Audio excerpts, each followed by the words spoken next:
Hello everyone, this is Judith with another video, and today I want to talk a little bit around the dynamic between divine feminine and divine masculine on the twin flame journey. Yeah, that's not an easy topic, right? And there is a lot to say, and I try to break it down a little bit, but I also have to say what I do here is I channel messages.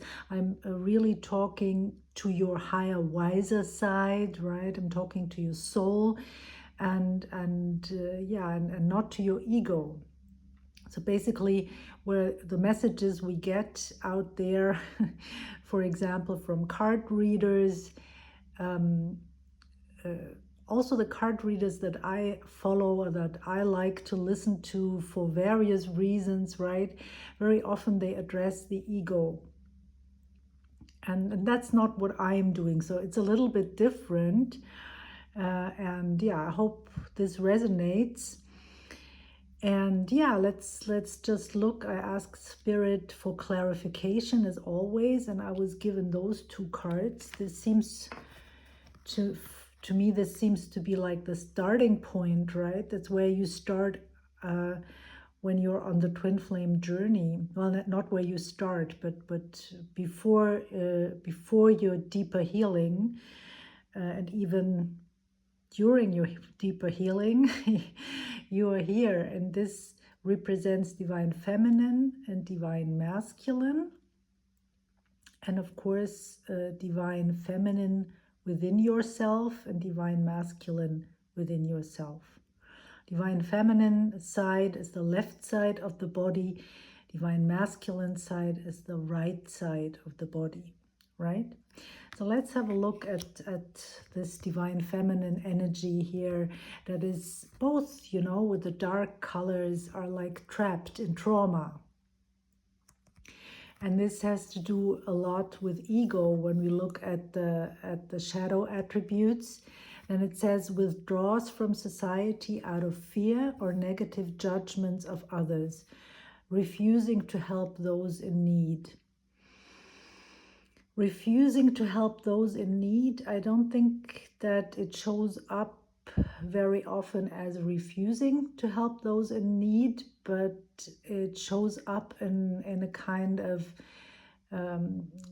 not being able to help others in need because you're not able to help yourself. It all starts with you being able to nurture yourself, to step out of dependency, out of codependency into this, what we call being interdependent with other people.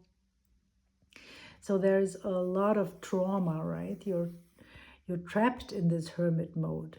Whereas when it would be healthy, it would be seek solitude to focus intently on inner life, serves personal creativity. So basically during your healing, you're shifting from withdrawing because you're in fear or you're judging others or you're judging yourself. That's the same thing. Or you're afraid of others that are judging you. And those are all, all of this is trauma, right? I just go into one detail. During past lives, for example, you as a light worker, as a healer, as whatever you've been, a shaman, whatever,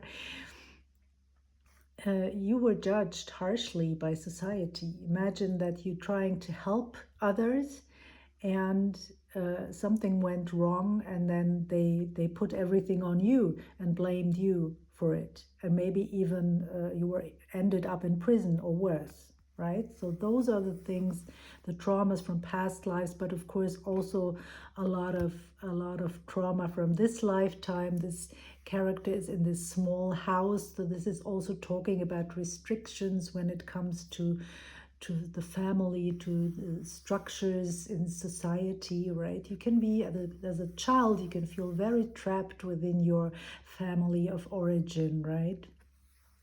You can feel very trapped because there is no escape. You have to be there, whatever goes on. And if it's a dysfunctional family, this can be very harmful, right? So various reasons for this hermit mode and this need to go inward and do the healing. Yeah, so basically that's you're shifting out of your ego during the process, and more you're feeling the issues that are also that your soul wants to put on the table, right? Your soul wants to heal, basically. So the ego steps back and becomes smaller, and the comes to the front, right, to the forefront, and is like urging you to do the healing, right? And that's for both of you. So divine feminine side also for your twin flame, right? So you're both, but one of you, it's a process where you both are complementing each other. So while you are like doing the healing, your divine counterpart would like have your back in a way. He would like do exactly what you need in order to be in this place of healing, right? So this is how you complement each other. And when it comes to the masculine side, we have here femme fatale. This is also telling me that this is not healed, right? Because the femme, woman, is on the masculine side. The feminine energy is here on the masculine side. As I always say, we also have to balance those energies within ourselves, right? So for me, this is, we start off with those negative, with those shadow attributes, and then we want to turn this around, right? We want to turn it around and then end up with the female energy being on the left side and the male energy being on the right side, and also being in our light attributes, right?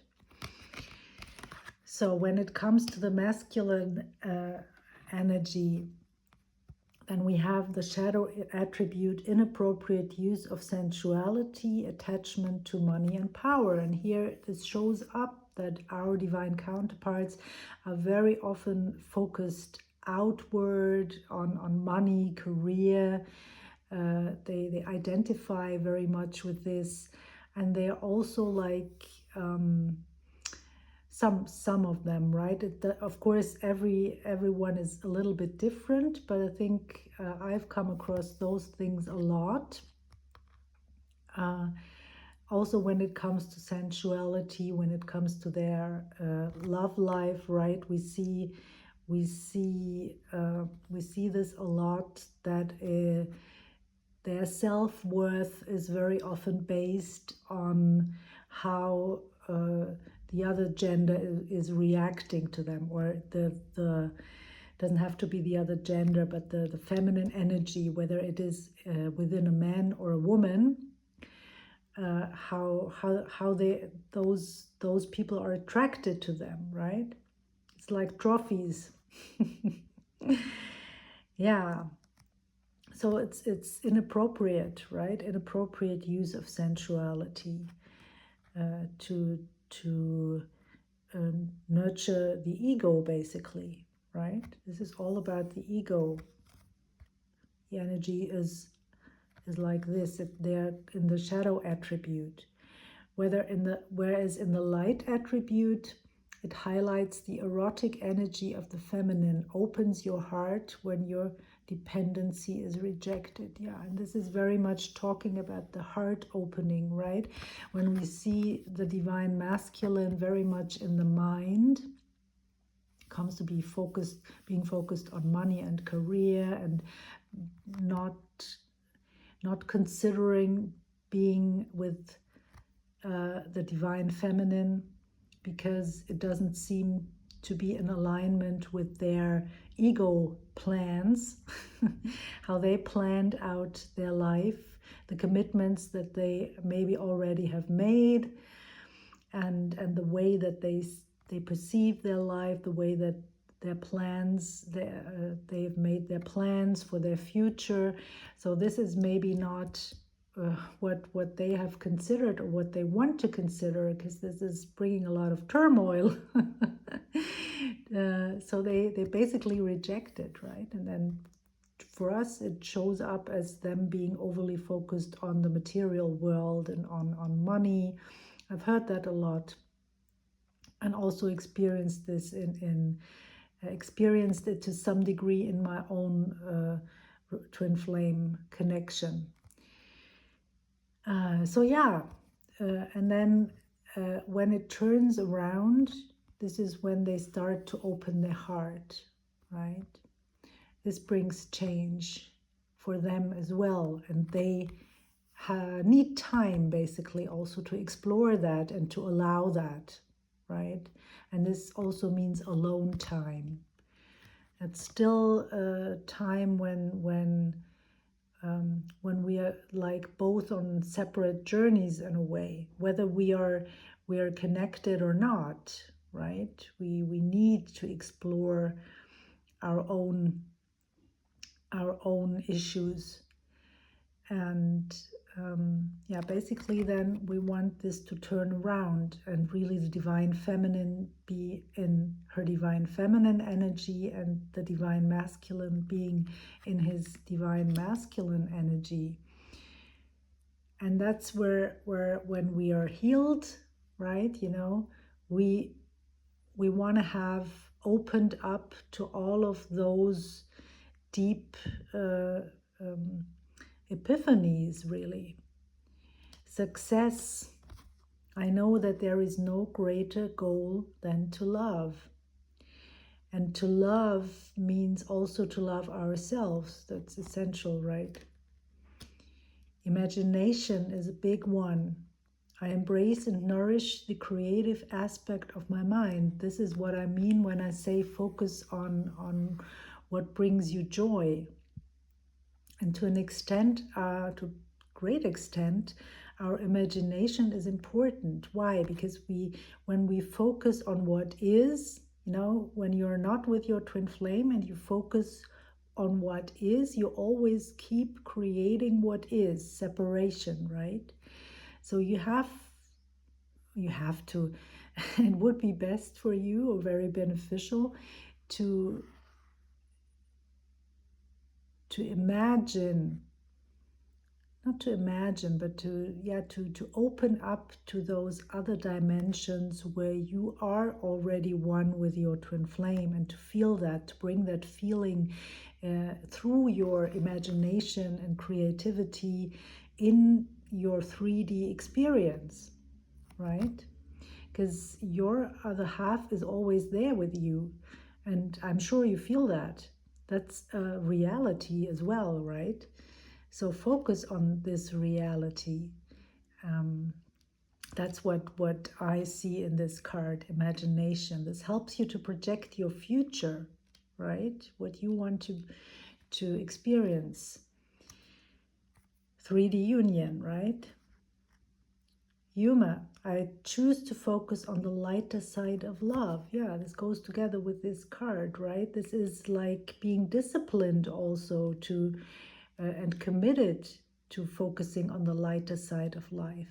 And then when issues show up, just to deal with them, but still know that where we want to focus and we want to put our energy, those are the positive aspects of our lives, right? And this big, of course, is love, right, which we have here with the success, and of course peace, inner and outer peace. I'm a being of love and I release all negative energy. And guess what? When we release negative energy for ourselves and our twin flame, we release also for family and ancestry, we release for our soul group and the extended soul group. So for many, many, many souls, this has a ripple effect, right? On many, many souls. When we are here in the center, so it's going outward to everyone that we are connected to. And we can also ask for that to be done, right? But I believe whether we ask for this or not, it has an effect. Because we are light, right? And we are shining our light, and this beaming this light to the world is already has already a huge effect. So yeah, that's to me that this is those 4 cards are give us an idea of who we are when we are healed, right? Well, when we are healed, when we have transformed the issues that keep us in this illusion of separation, when we have healed this illusion of being separate, right? Because we also have to balance those energies within ourselves, right? So yeah, I hope that this was helpful. I hope that you gained some insights. Let me know if you have questions in the comments below. And if you are in need for help and you want to work with me or to book a session, please reach out via email. You find the email address below in the description box. I also offer 15 minutes free spots for those who want to find out whether it would be a fit for them to work with me. Please apply via email as well. And yeah, I will send you my offers. And if you want to work straight away and work on the energies between you and your twin flame, on clearing the energies, then I've created a little webinar with very valuable content. You find the link to this webinar below. Please sign up and I will send it to you. Yeah, and that's all for today. And yeah, as always, I wish you a beautiful day. Take care, everyone. Bye for now.